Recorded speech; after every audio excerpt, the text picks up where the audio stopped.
Hi guys, it's Matt and Joe with VMP's Tuning Rotational, Tuesday, yep. Season 3, Episode 6. Rotational check.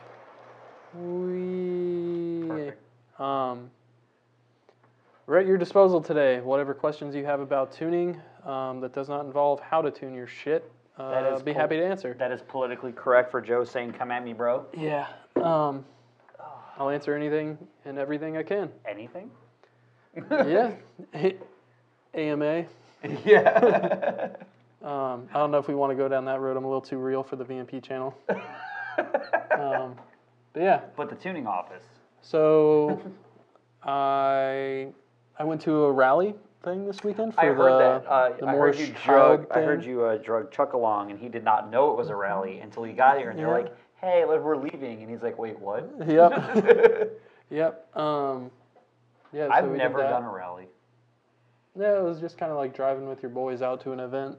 I've never done it. Some people driving fast, some people being insane. My dad used to. He was a member of the Mustang Club of America back in like the 70s, and they used to do them all the time.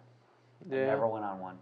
We went to some gun range. I forget what county we were in. It was in like middle of fucking Ocala type thing. Cars and guns. Yeah, exactly. And then we did autocross in the parking lot of the gun range. Yeah, and by we I mean I was passenger in a car because I didn't feel like trying to fuck my back up, but he did it anyway. No, I just sat out there and watched everyone either do decent or fail. It was pretty fun. St. Augustine on Saturday for the wife's birthday.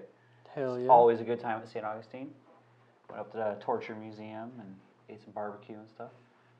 At the Torture Museum? No, you don't eat the barbecue. You never eat the barbecue at the Torture Museum.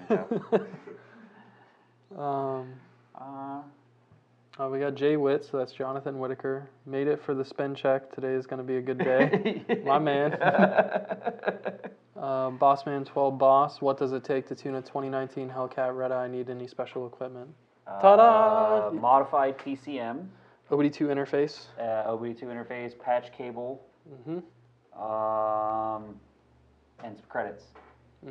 Lots of credits. So, yes, if you have a manual, it is 2 credits. If you have an automatic, it is 6 credits. So, recap, modified PCM, an RTD tool, a patch cable, 6 credits, and a custom tune. They are not cheap by any means. It's going to cost you about a grip. Bossman also says, "What's up, guys?" What's up? Yeah. Remember Superfly? Yeah. God damn it. Superfly! Throwback of YouTube. And for those that didn't know, I also found out something else over the weekend. You know what it was, Matt. Ooh, do I? Yeah. I don't know if you've done it yet, but... Was it as important as my discovery of tuning oil pumps? Not that one. I am... So my Ancestry DNA thing says I'm 62% from England, Wales, Northwestern Europe, 17% Ireland, Scotland, 12% Germanic Europe, 7% Sweden, 2% Baltics, and 100% G. 100% G. Oh, man. I don't hate it. Yeah. I've been, I don't know. Amber wants to do that. I'm skeptical. I don't know if I necessarily need my DNA on a government database. It may not be in a government database, but it's been in other people, so. Yeah. Yeah. And that's today's day. So Jacob Demouni, how much would a Roush TVS kit cost to install on a 14 GT manual with oil pump gear installation as well? Hit up the sales team. They can get you a quote on that. That's not really something we handle in tuning. Paul, Joey, or Steve? Paul, Joey, or Steve can get you a quote on that. You can either give them a call or shoot them an email, just the same as you are posting a comment on here. I want to say you could even reach out via Facebook, and if you give them all those details, they can get you a quote. Godspeed, send it. Will we ever see a race between Paul Beachdyno's GT500 and VMP's GT500? I don't know. I don't know. Get someone to work it all out. Yeah. Race cars. Well, yeah. Shop on Shop Crime. Ours is still stock. Yeah, ours is still in Michigan. We're borrowing Joker's Performance Twister Orange, I think it's referred to. His is GT still 500. stock too. And then we've got Robert Whedon. Hello, VMP team. No What are your relation to Mike. thoughts? Yeah, exactly. What are your thoughts on DW305M for a 12 GT500 with a Gen 2 RFIC 1000s and VMP voltage booster? Leave the stock pumps in it. If that's the pump you're going to choose. If that's the pump you're going to choose to put in it, leave the stock pump in Yeah, it. we have not really. I don't know what it is about those pumps. It's like some of them are okay and some of them are not. And even then, every pump that I've seen someone put in one of those that wasn't in a return style fuel hat It's flow does first. nothing for the actual flow. I'm dealing with this right now because I have a guy that one of our remote customers, and he had a 13 GT500, and he pulled the pumps out for twin 300s, DW 300s, thinking he was going to have all the fuel in the world for 85, and it's like the same exact duty cycle as it was stock, and now he's like, I don't understand, and I'm like, Sorry. Does VMP do the tuning? Do the tuning for what? he's the one that asked about that. Oh, for the red eye. So I would be doing it. Yes. And then we have Bad Boss Racing. I just recently purchased an 03 Eaton Swap Mach 1. Is it Very possible to put a nice. Gen 2 TVS Cobra blower from you guys on it? Yes, it is. If it has an 0304 Cobra Eaton swap, you can bolt our blower right onto that car. Just make sure you have the right supporting mods. Motor. Yeah. I'm really hoping you have a built motor and not the stock Mach 1 bottom end. Whee! They run great for a little while. Yeah, they do. We have a few customers that have been a few years on stock Mach bottom end with blower. We even did that for one of my buddies, Jay I Witt. did that in an 03 Cobra, actually.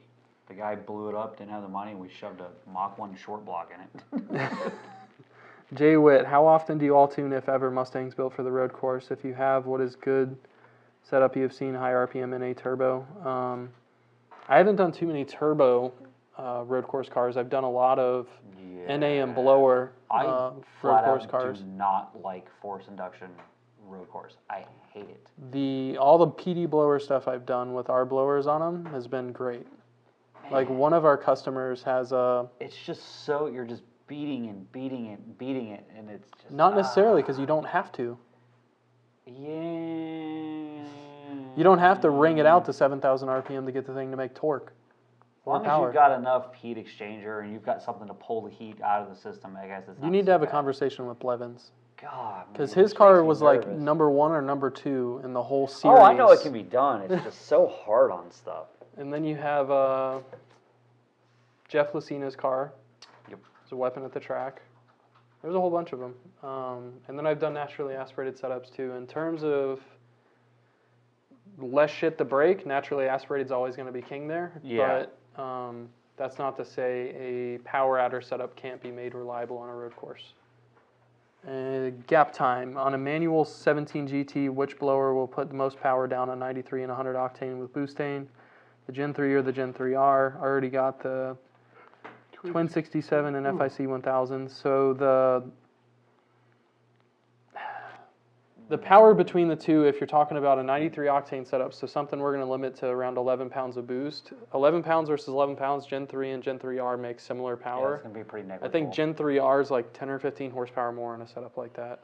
Yeah, the Gen 3R just starts to shine when you turn it up more. Mm-hmm. And then we've got... So if you want to, I guess if you're trying to decide on the blower, if you know you want more blower later on, you want something you can grow into, yeah. then the 3R.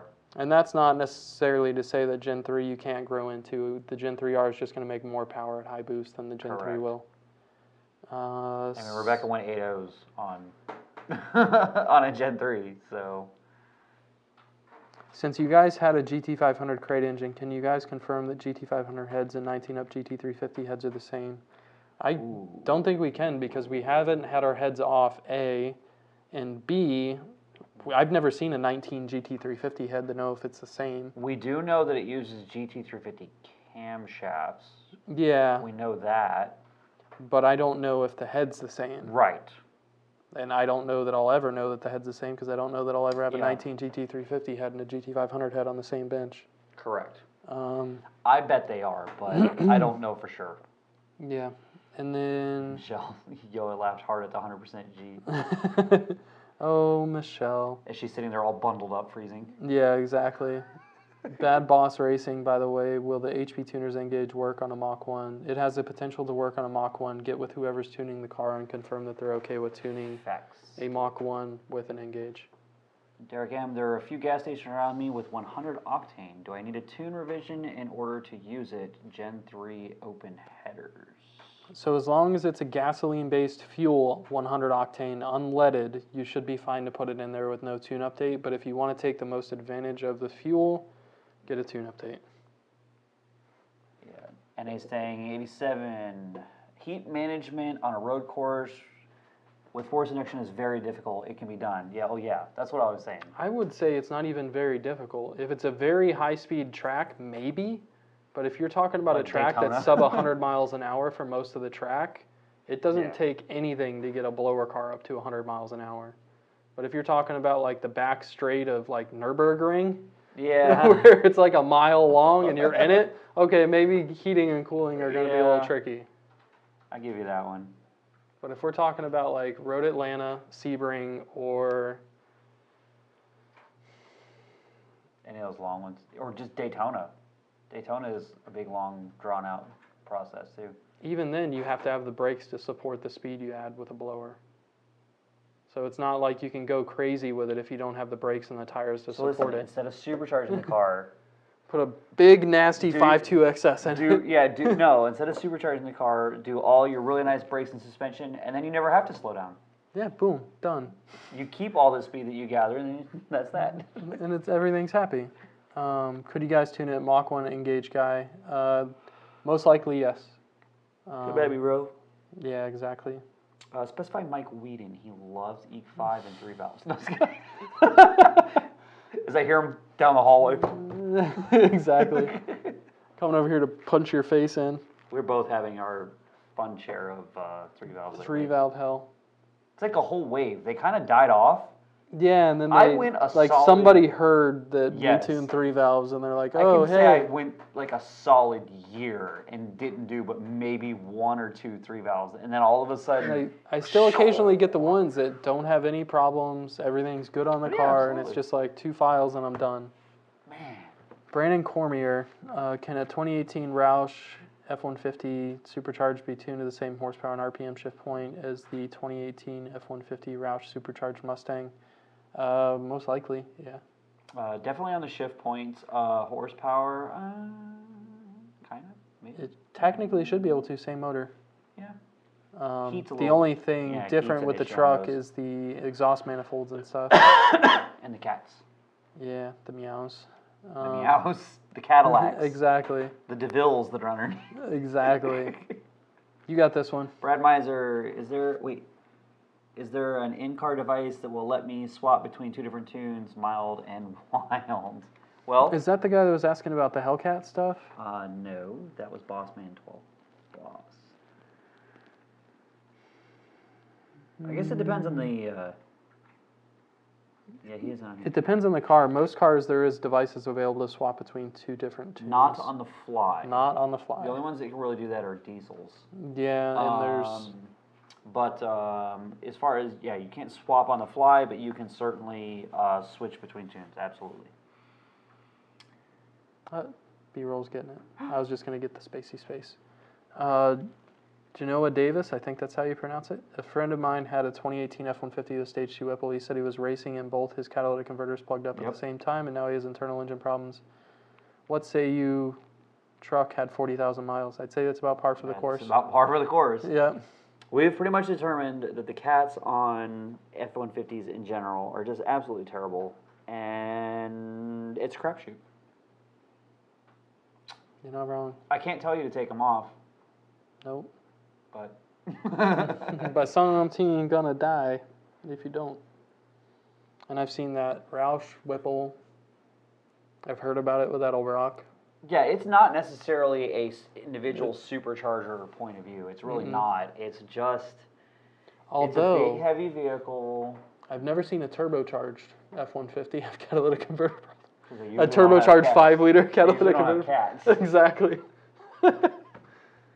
I just had to be the devil's advocate. No, but you ever seen what happens if the turbo's after a cat and it comes apart? Whee! I've had bigger heat issues on small courses like Blackhawk, Milwaukee Mile versus Road America. The biggest straights and speeds actually help with heat exchange. Low speeds end up cooking under the hood, especially the brakes. And Joe, to your point, since it takes nothing to get to 100, 120 with a blower, it makes it that much harder on the brakes. Correct. It does. And then Brad Miser 18 F-150 with Odin. So is there...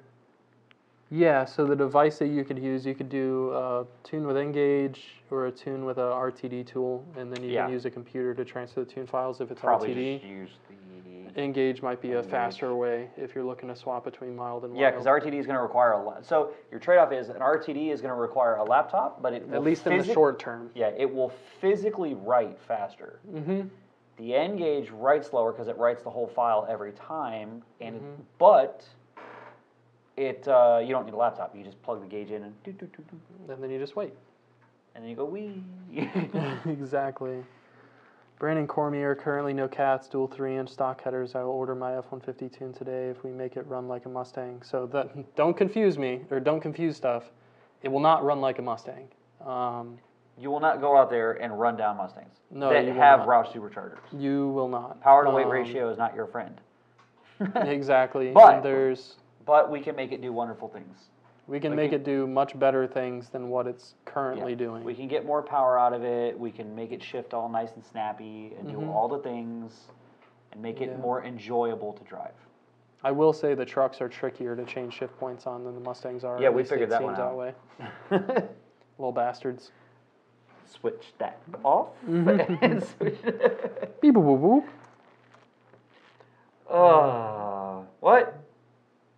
No more questions. So Brian's question now. I don't know if he's since we ready. got cricket. He's not ready yet. No.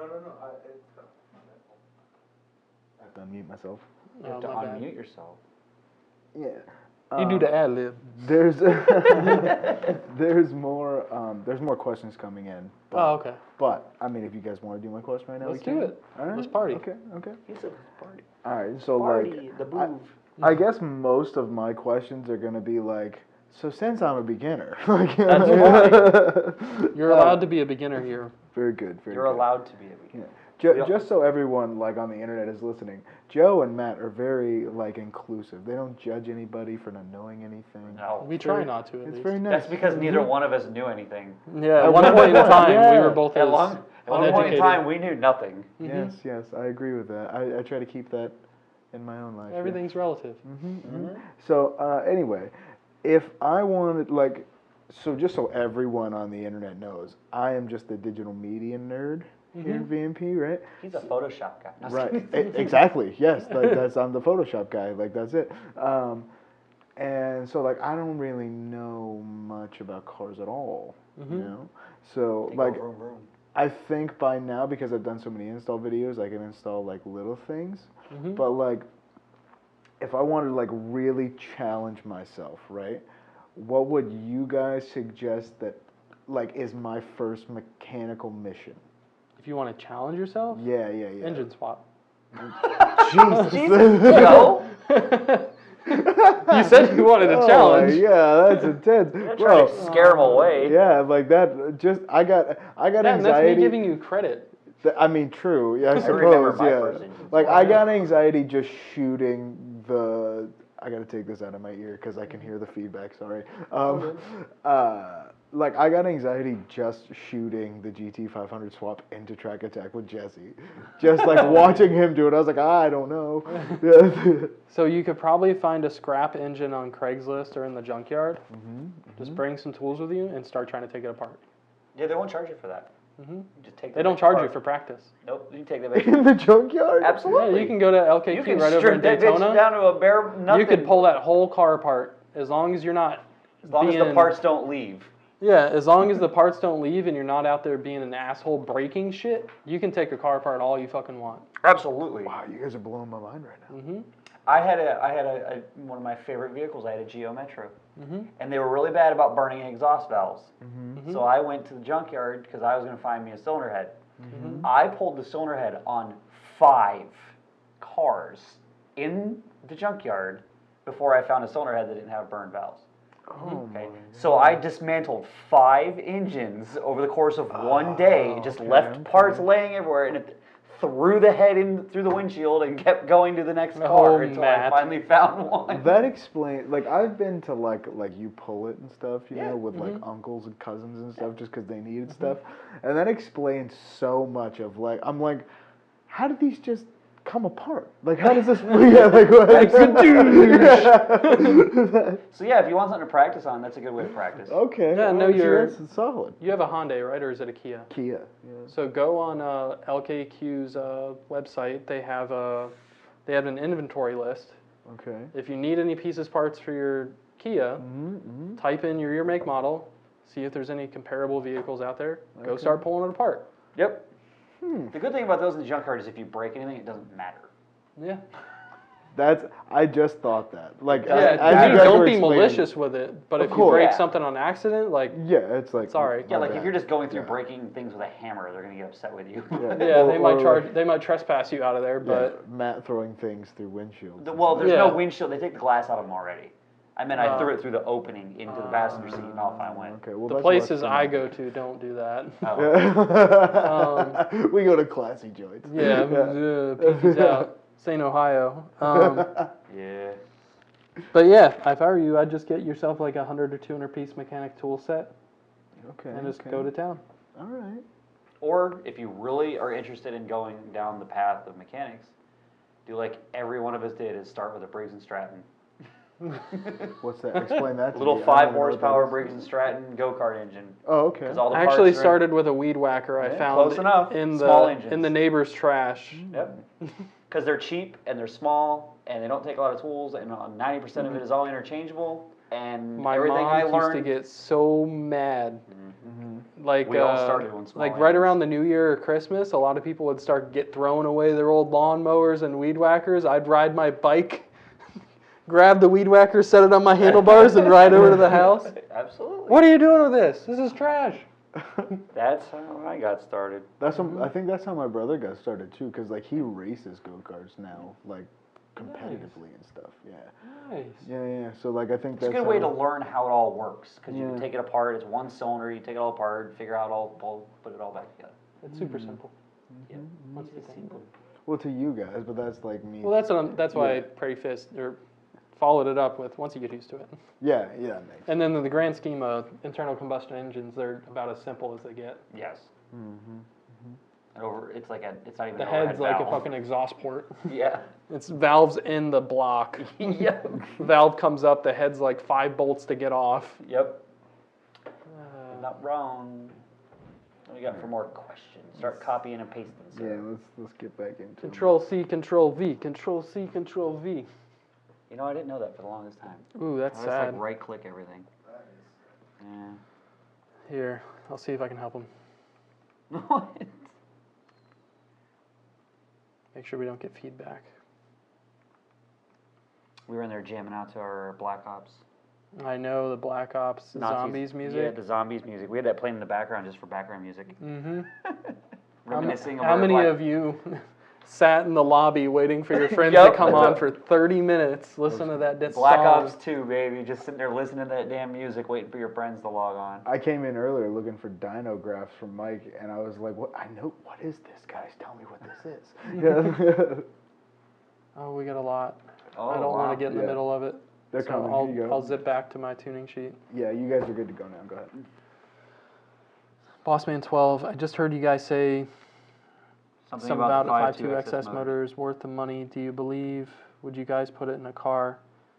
So what I meant to say when I said that was that if you're looking for an engine to get a warranty and to get something that makes all of the power naturally aspirated and to get a Coyote, 5.2 XS is king. Yes. As That far is as a there's great nothing to engine. build. Like it drops in, it's goes. done. Have someone tune it that knows what they're doing. Tune it on a high octane fuel, and you will make all of it. And it will live forever. And for the sake of asking yourself, what would Ford do?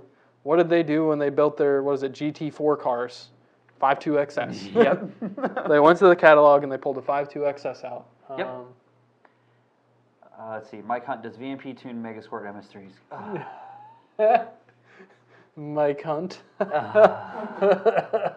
It's probably Jesse trolling me. Exactly. Yes, we do. I don't like to. They're not user friendly like a Holly is. It's not Matt's spoiled. very user friendly at all. I have the ability. I prefer not to. I will do it if you have it and you're willing to pay to do it. Bossman 12 Boss. What'd you say? Did you guys even read that question, or did you just answer it? We answered it. Okay. He I said, can you guys tune Megasquirt? Oh, okay, yeah. okay. Bossman 12 Boss, can you put that in a Fox body? Do they make a control pack for it? Yes, they do, but they do require that you get custom tuning for it because it's a 12-to-1 engine and all their control packs are set up for stock Coyote stuff. Correct. But it will fit. Yep. Brandon Cormier sold. Brad Miser, what drivetrain components would you upgrade for 700 horsepower Odin on 18 F-150? Mine is at your shop right now. I'd say it depends on what you're looking at doing with the thing. If you're looking at launching it, a drive shaft. If you're looking at racing it a lot, consider a set of headers, but you're going to have a check engine light on for catalytic converters. I don't know if there's really anything else I'd mess with. Maybe a set of oil pump gears. Travis shot at Joe. He could try an intake manifold swap or a motor mount swap. Yeah, and that's where I was getting at when I was telling him to just basically bring yourself a mechanics tool set and go to the junkyard and start taking stuff apart. Mm-hmm. In order to take an engine apart in the junkyard, you're going to have to pull a manifold. Mm-hmm. And if any of you find people ever surfed through our YouTube page, if you look at the 18 manifold swap, I edited that video and shot a big portion of it. So I think so if you can't understand it, it's your fault. Yeah, exactly. Yeah, and I did a pretty good job. Not. I would say I didn't even mean it like that. I didn't even mean it like that. I meant like a pretty good job of like dumbing it down, like taking all of your guys' really smart big words and just making it to where I can understand it. You know what I'm saying? Yeah. Give yourself more credit, Brian. I'm laughing at NA Never. Sting, who said first install for our dude, long tube headers with no directions, a hammer, a screwdriver, and hopes and dreams. All I need is my dad with a flashlight to yell. No, at me. long tube headers on a 96 464 valve. Facts. And he's not allowed to pull the K member. Oh, you have to. You can't do it without. Oh. Can I use YouTube? Fight me. No, you can drop the K member Fight out. me. You can drop the K member out. You just can't get it back in. Alexander Woods, I have a 1350 with your Gen 3 supercharger, long tubes, Kenny Bell 168 throttle body, DD 149, 75mm upper, 5% lower. How much boost and rear horsepower MT82 car? So I'm going to assume it's on E85 or C16 or some other form of race fuel. 75mm upper, 5% lower, so 1 pound on top of a 75. A 75 would probably be... I never know these. It'll probably be 18, 19 pounds of boost. And power, probably 850 wheel, pretty easily. Maybe as high as 900, depends on how aggressive everything is.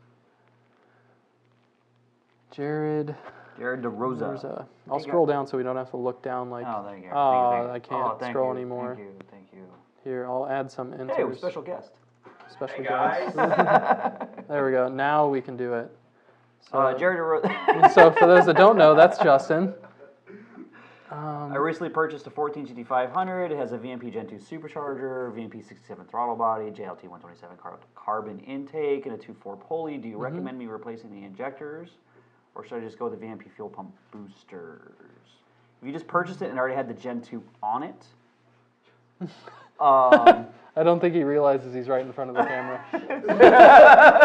Sorry, guys. He's like, oh, a table. horizontal surface. What do we got? Did it have the Gen 2 on it already? Because I'm going to assume it already has injectors, unless he just installed all if it's this Gen stuff. 2 with a 2.4 pulley, he's fine on 56s, but I guess it depends on what his next step with the car is going to be. I'd say at minimum you need boosters already. Yeah. You're going to be up around like 48 to 50%, or 48 to 50 on duty cycle, which is 96% to 100% duty cycle on the fuel pumps. So although I would do both. Yeah. I don't like to play games with fueling and never have and never will. No. Now, don't run out and buy ID 2000s. That's Yeah. not what I'm saying. I'm just saying I never like to play games with fuel. I always overbuild a fuel system. Yeah, so look at your goals of what you're looking to do power-wise and on what fuel over the next year to 2 years. And if ID 1050s or FIC 1000s fit that bill, then great, go with ID 1050s or FIC 1000s. If you're wanting to be E85, 24 pounds of boost, 55 PSI base pressure on a 5.8, you might want to consider some ID 1300s. Yep. What is that? Robbie Plasek? Classic? Robbie Plasek? Can you guys tune 2 valves with cams remotely? Absolutely. Come at me, bro. Every day. All the time. Every day, every day.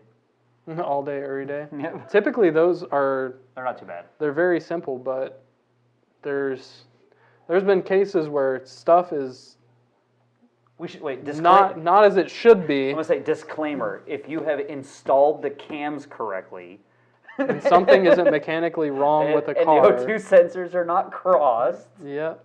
we It can goes usually very get through this smoothly. pretty painlessly. Hell, most of the time they'll start on a stock tune. Yeah. They won't like to come back down to an idle in a stock tune, but they'll start. That's why you drill a hole in the throttle body, Joe.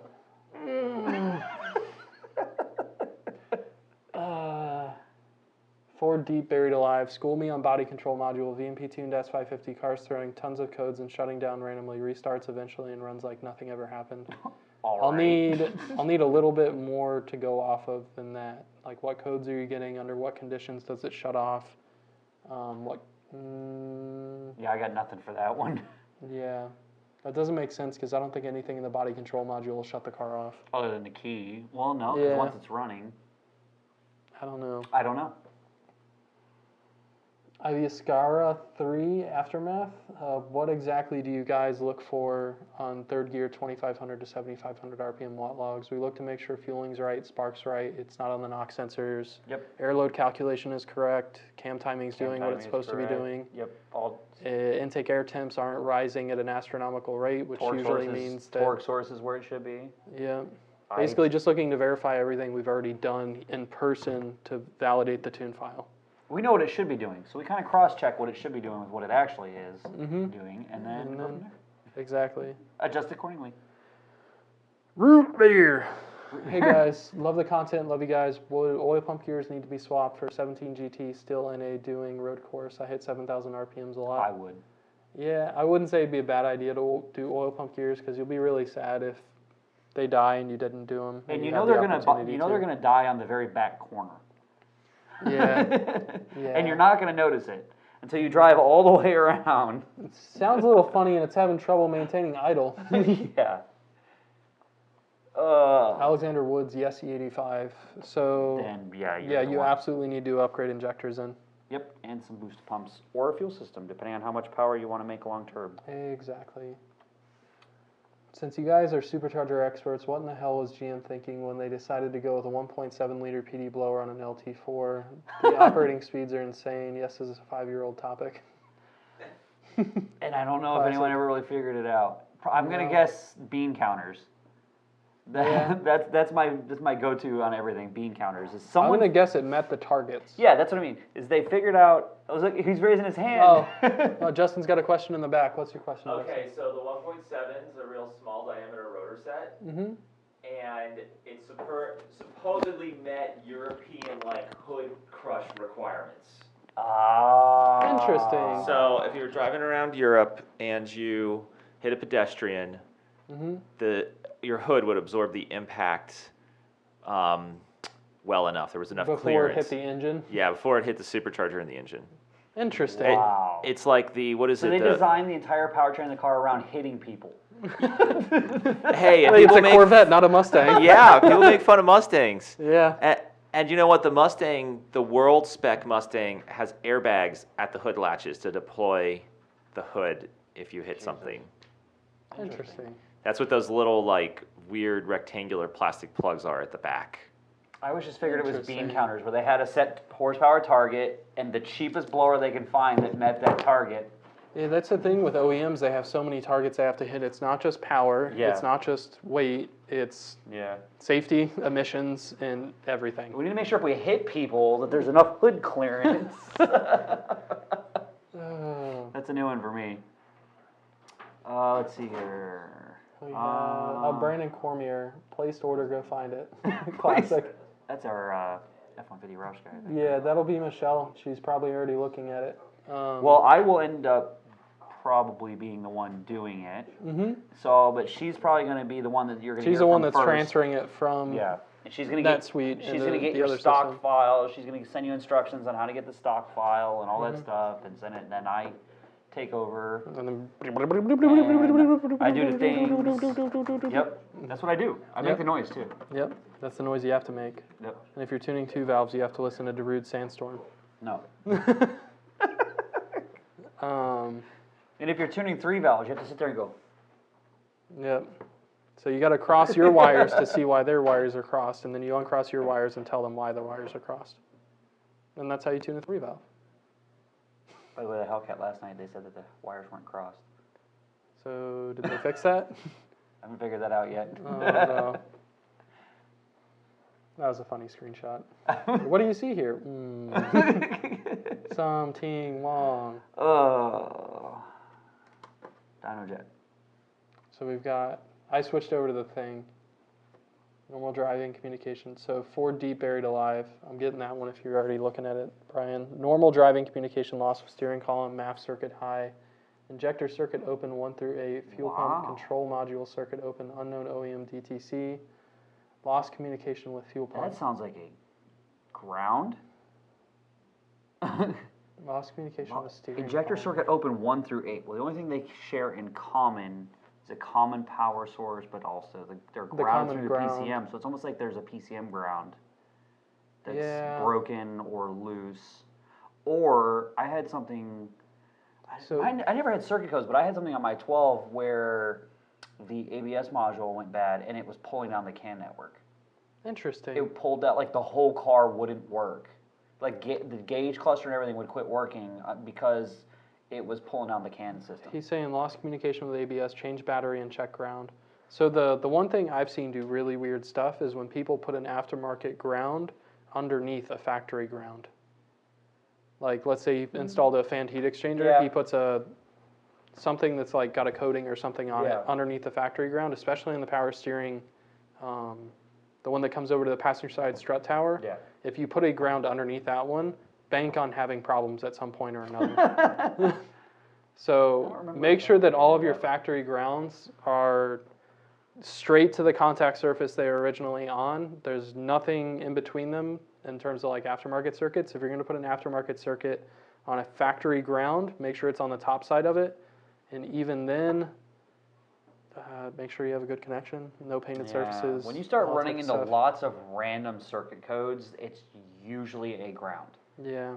Because it's looking for that path that isn't there and it starts doing all kinds of goofy stuff. Generally. What you got there, Joe?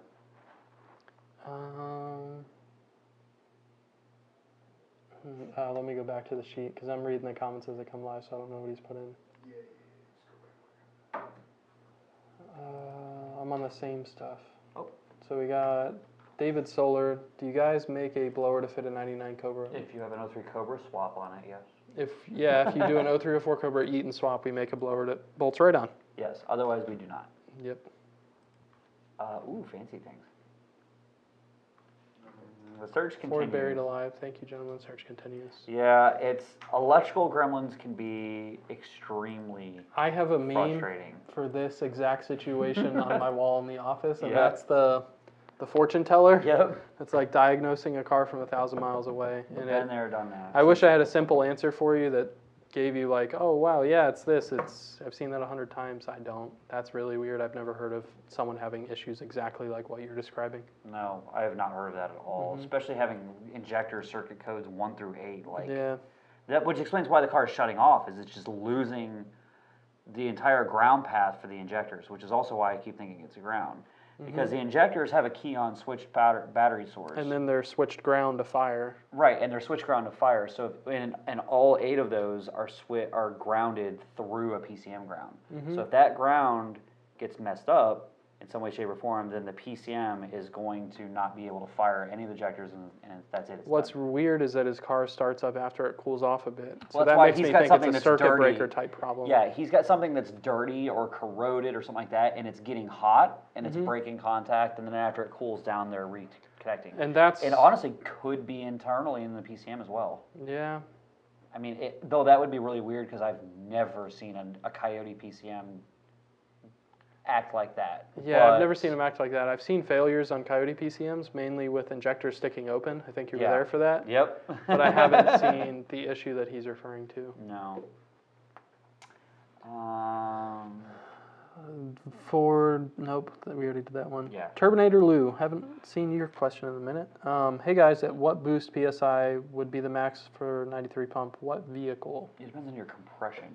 Yeah, and that's going to vary by car. So 15, 17 F-150s are 10.5 to 1. I wouldn't go over 12, 13 pounds on 93. 03 Cobras, I'd run 18. Yeah, 18, I've 19? run 20, 21 on Cobras. On 93, I wouldn't do that on 91. Right. GT500s, I've run 19, 20 comfortably. 20 a bit less comfortably, obviously.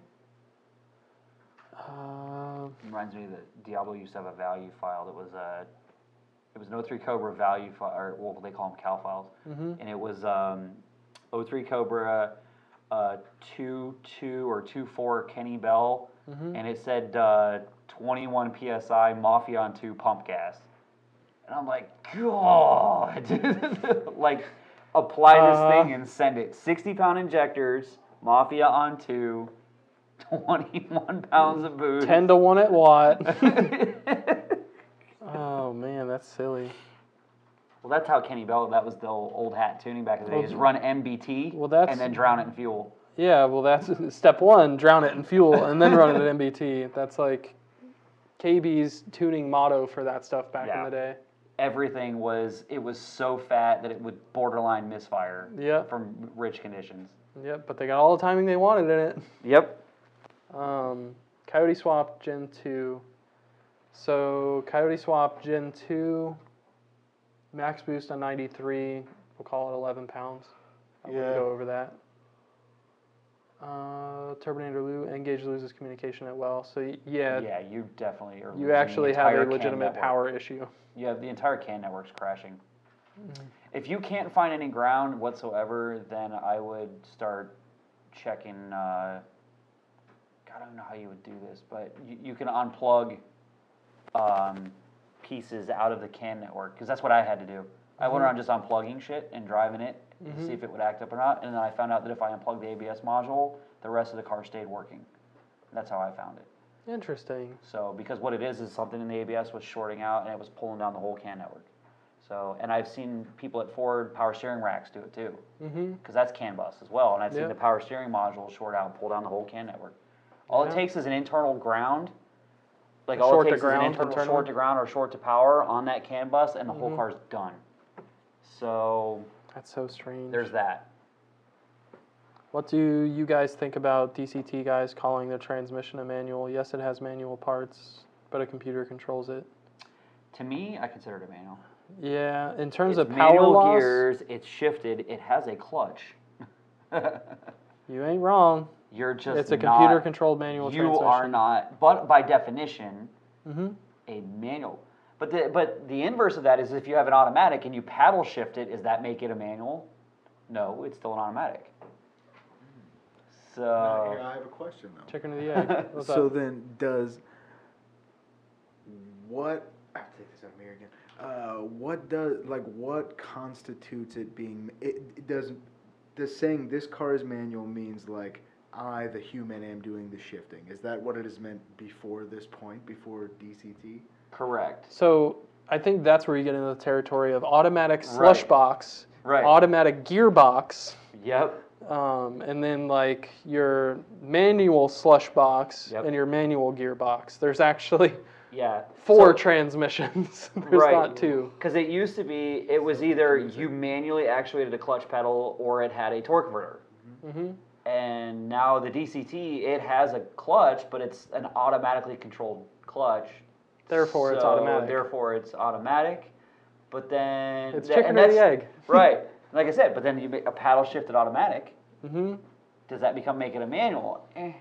We're talking about the clutch. Reverse though, manual valve body automatic that you have to manually shift. There's Is that a that. manual or is that an auto? Right, it's clearly an auto. It will not shift without me moving the shift selector. So it's a manual automatic. Yeah. And the DCT No, is it's a manual slush box.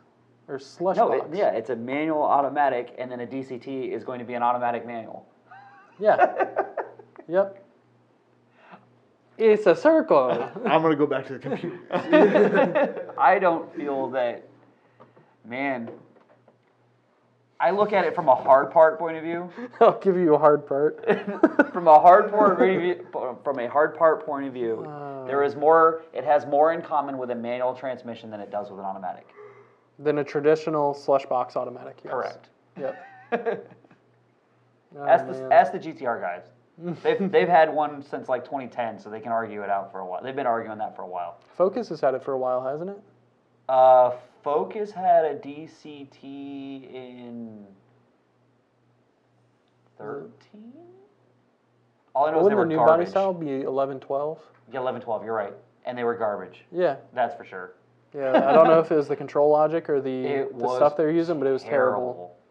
That was like Ford's worst nightmare. Yes, because it was like they had them braking left to right, and they didn't even have a way to fix them. Yep. They were just like, install manual.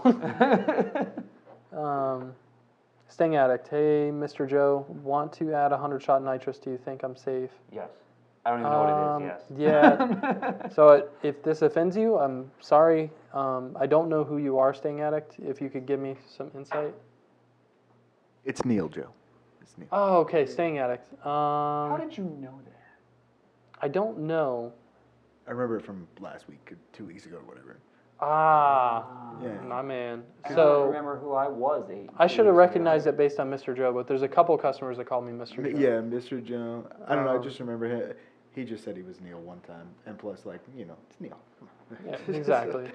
I just call you the yo. I think that's kind of up for debate. I need to see some logs of the way the car sits going down the track. I have a kit. Then we can go from there. A kit? I have a kit. A kit? Brand new in the box. A kit? I don't think I need it. Nastang. Okay, serious now. How often do you guys see spun bearings? Which motor is the most habitual offender? I never see. On mod motor stuff, I almost never see bearings. That being said, Sting Addict, directly above the question I have for him, had a spun bearing in the Coyote. I mean, it happens. Yeah. Generally, it's from neglect more than anything. Yeah, I don't know what it was in his case. I can He tell bought you the for- engine used. I can tell you that F-150s are way more prone to it than cars. Mm-hmm. I don't know if that's a load situation. I can tell you automatic 462 valves are way more prone to spun bearings and rod knock than a manual trans is. I almost never see manual trans spun bearing Correct. or Maybe rod it's knock. because you statistically have the RPM higher and less load, so maybe it's, I don't know. I think they don't get into that awkward region of 1500 RPM, High load. 70 mile an hour Converter high locked load, up, yeah. 87 octane fuel, knocking the bearings out of it because it's not moving enough air to actually kick a rod out, but it's generating Yeah, and that's enough. why I said that's why I think that statistically, every spun bearing I've ever seen in a Coyote was always in a truck, all of them. So, or a truck motor that was put into a car. It was run on 87 and ragged out. Right. Or not having, Or neglected. bad oil change intervals. Yeah, neglected. Hey, kids, we've been going for 40 minutes. Ooh. But they're still, like, I don't know if you can see my screen, but They still coming. they're still coming. So if you I guys say want we'll to give keep them 10 going, more minutes and we'll call it. 10 more minutes. All right. Long Branch penny whistle. Is a T56 swap worth it, and how much should I be paying for a used T56? What car? Yeah. And what are your goals? Yeah, what car is that? If your goal is to run stock power and not really race it or do anything with it, I mean, a T56 probably isn't the best option for you. If you're looking to double the power it made stock and want it to be somewhat reliable, T56 is probably a good idea. Janssen 5.0. Any benefit to running an N-Gauge on a Gen 1 Mustang versus SET? No. Yeah. Not really. They both accomplish the same thing. Generally, on the Gen 1 Coyotes, we prefer SET. We've got it worked down to a science the process works better. All of our kits are set up to be run with IAT2 on a SCT-based file. In order to deviate from that, you need a 11 to 14 IET kit to convert it back to MAF IET, and then we can restart the whole process. If your car's already tuned, leave it on SCT, be done with it. Root beer mind equals blown. I forget what his question was now. Was he the DCT Root guy? beers. I can't remember. Drift car guy. Oh. OPGs, road course. Okay. Yeah, my bad, not drift, road course. Bossman 12 Boss, manual car has 3 pedals, plain and simple. A manual gearbox car has 3 pedals. Yeah, correct. Yeah. I mean, yeah, that's what I mean. It depends on how you. Although by that same token, This is like the race car versus street car argument. And I will people throw- say it either has AC or it doesn't. It's kind of the same. I will throw a even bigger brick into this grinder. Honda TRX 250 has clutchless start stop. It's a manual. It has a clutch. It is suggested that you use it, It's suggested that you use it. but you don't have to.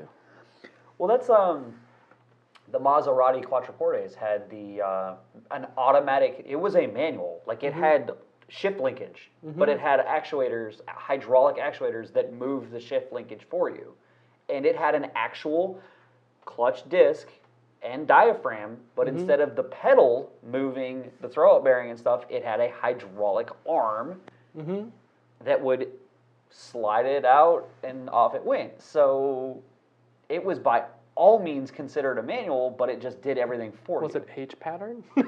Well, I mean, it had. Did the shifter travel in an H pattern? Well, no, because throw? you just put it in. Oh, you just You put would it in put drive. it in drive, and it would automatically here, actuate it for you. I have it. If you can put it in D, it's automatic. I'll give you a D. If you have to select a gear, it's manual.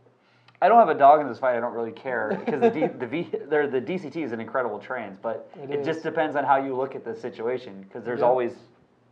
Yeah, there's 2 sides to every coin. Neil says that he'll be here tomorrow to pick up. Nitrous? I have no idea. Yeah, because I said I had. I'll see you tomorrow, Neil. Okay, yeah. Matt, I bet. Didn't he want those heads too? I don't know. Neil's teal fox body dude. Yeah, teal. It's like the teal fox buddy. Yeah. Yeah, he was asking about them sonar heads too. I think that was him. Oh, okay. Anyway. Johnson 50. Matt, I bet you just want to get back into Chucky and get that 150 shot and gear swap dialed in. I bet no one in this building wants to sit in the driver's seat of that car. I don't. I feel that we owe it to Chucky to. We never finished it up. We never gave it a fair shot. The weather's been better too, but when you have nitrous, it doesn't matter. You're making your own atmosphere anyway. I feel like we need to get out there because I feel like it's definitely got more in it. Yeah, maybe. So. And then root beer Porsche PDKs are DCTs, aren't they? I think they are. I don't know. I don't speak German. Terminator Lou, can you guys explain dampers in overdrive and underdrive? I can't. I don't. That's. Oh wait, he's not talking about shocks. He's talking about Yeah, no, harmonic so- dampers in overdrive and Correct. Yeah, I underdrive. figured that one. I don't have any data to add other than one's bigger and one's smaller, and So the think of bigger it it as is, you the more have boost it makes. You have a driven pulley and a drive pulley with a crank dampener. That's your Yeah. drive pulley. When you increase the speed of your drive pulley, aka make the pulley that it's turning, the driven pulley, spin faster, then it's overdrive. And if you're making the pulley, the driven pulley or the drive pulley is driving, turn slower, it's an underdrive. So smaller diameter drive pulley, aka crank pulley, Yeah. means that you're turning everything else slower. Right. That's underdrive. Yeah. larger as, diameter- As far as how it actually dampens harmonics and stuff, I have no idea. I don't think the diameter and the speed that it spins has anything to do with how it dampens. I think that's all kind of a separate thing. But one could argue that a larger dampener is going to be heavier and therefore require changes in harmonics. I don't know. Just inherently with it having more mass, something to do with harmonics is going to change. Right. But I don't know that was his question. I don't know that. Oh, you think he was asking more about the size versus how it works? Yeah, like whether larger diameter is underdrive or if lower diameter is overdrive type thing. Let's see, Hosmos. Where do people come up with these names? Hey guys, I was wondering. Oh, I got you. Hey guys, I was wondering if I have belt slip or a worn tensioner. I have an 09 GT500 Gen 2R 2.4 pulley 90mm idler, and at wide open throttle, the boost stays a consistent 17 to 18. I cleaned it earlier and got quite a bit of belt dust and recently squeaked at the top of a launch. If the boost is staying flat, then it's probably not slipping. That being said, all belts inherently slip. It's just a matter of if they lose control of the situation. So they're going to slip. You're going to get screeching regardless of any abrupt RPM changes. For example, just turn off any Cummins diesel, and they do that. Uh-oh. Right. Little skirt. Right. Or the 462 valve automatic 2-3 shift skirt that they had to add the little plastic guard to keep the belt on for. So they will all screech on a gear change just because you're abruptly changing RPM, and the belt will slip for a second and grab again. All that stuff that you're spending on the belt drive, the water pump, the alternator, the power steering, the AC compressor, all of that's putting a load on the belt. And when you suddenly drop RPM down, you're requiring the belt speed to change on the crank, and it yanks everything else down with it. So basically, belt dust I'm not worried about unless it's excessive, because I mean... If you're changing the color of your timing cover, something's wrong. Yeah. And that might be an alignment issue, who knows. Yeah. But at the end of the day, if the boost is holding steady, that's all you can ask for. Now, if you're boost is in the relative area it should be, because you can steadily be at 10 pounds, be pulleyed for 20 and have a bad time. Generally, when you run into belt slip issues, it will lose control, and so once it starts to slip, the friction coefficient goes down and it slips even more. It's a chain reaction. So you'll be holding boost, and then it starts to slip, and the boost drops, and then it slips and slips and slips, and the boost will actually just blam, nosedive.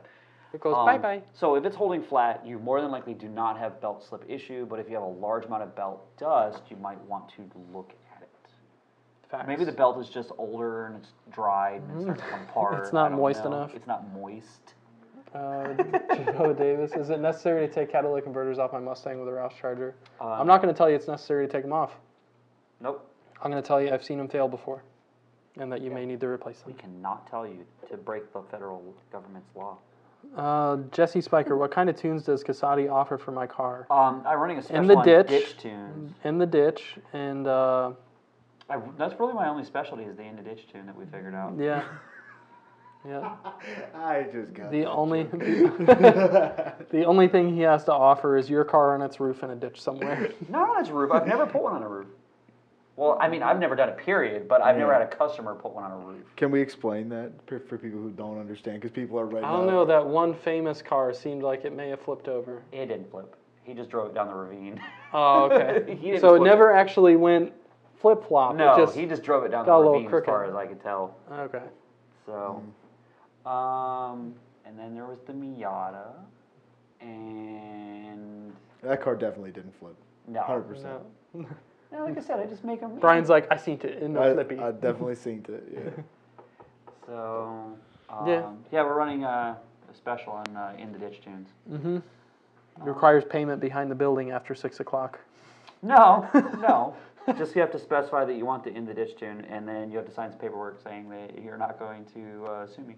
You didn't get my joke. You didn't get my joke, Brian.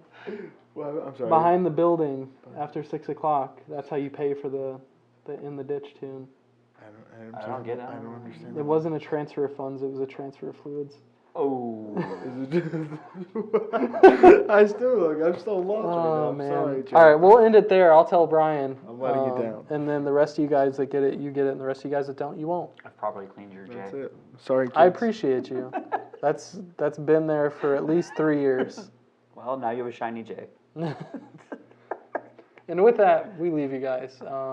Hit us up next week. Try and think of some questions in the meantime. What's the end of Tosh point? I was like, and with that, we salute you or something like that. I haven't seen Tosh It Point changes. forever. He Do they still changes do it every time. That's what he It's always always- ends it with. And with that. And with that, something. Yeah, there's always something. And usually it's like, with that, we Yeah. salute you or Yeah. something like that. So let's put 20 seconds on the clock and this week's breakdown. All right. Bye, kids. Bye. Have a beautiful time.